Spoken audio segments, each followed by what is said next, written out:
Your first child was born with cerebral palsy. He is now 21 years old. So how did you realize that was going to change your life, and how have you dealt with that issue? Yeah, even I was 29 years old when Zane, our son, was born, and if you had even asked me maybe even an hour before he was born what was going through my head, it was all about, oh, is the nursery going to be ready? What's going to happen to our weekends now we have a son? And when will Anu, my wife, get back to a job and so on? But obviously everything changed that night. He was born because of an undetected in utero distress, asphyxiation, with severe brain damage, and that led to cerebral palsy, and he's quadriplegic now.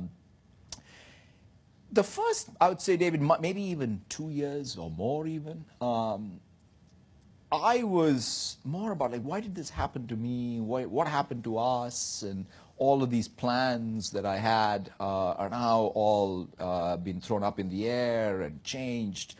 Whereas Anu, my wife, what came naturally to her as a mother was, she said, okay, I'm not going back to my job. I'm going to really care for my son, drive him around for therapy after therapy.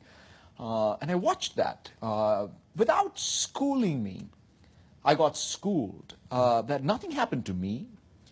What happened was to my son, and that it was time for me to understand that, realize that, see life through his eyes, and then do my duty as a father.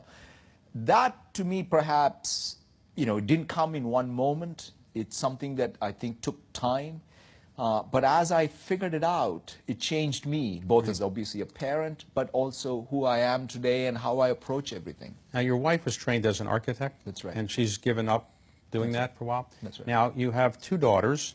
One of your daughters has severe learning disabilities as well. And how did that affect you and your wife?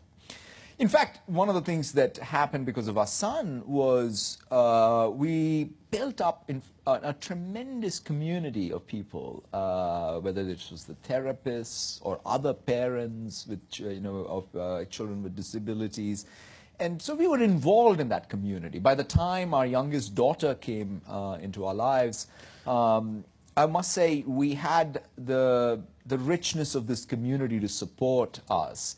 And it turned, when we recognized very early on, and Anu and I, and Anu in particular, was very quick to realize that she will need additional help. And so we found this school actually in Vancouver, BC, which was all around neuroplasticity. The idea was you can train your brain to learn, so instead of compensating. And so we decided that, you know what, we're going to move the family to Vancouver. Zane was going to stay with me in Seattle. My daughters and my wife were going to live in Vancouver. We were going to commute again over the weekends. But the thing that all, quite honestly, that is where it came all naturally to us, because in some sense Zane had taught us what it takes to give people with disabilities the best shot, and so it's something that we took on. And your son lives with you now. Yes. And one of the qualities that you say you got from all this was empathy, and that the result of having empathy made you a better CEO and a better person. Is that fair? Yeah. In fact, when I look at empathy, and most people think empathy is just something that you reserve, for your life and your family and your friends or what have you. But the reality is, I think it's an existential priority for a business. Because if you look at it, like, what is our business? Our business is to meet unmet, unarticulated needs of customers.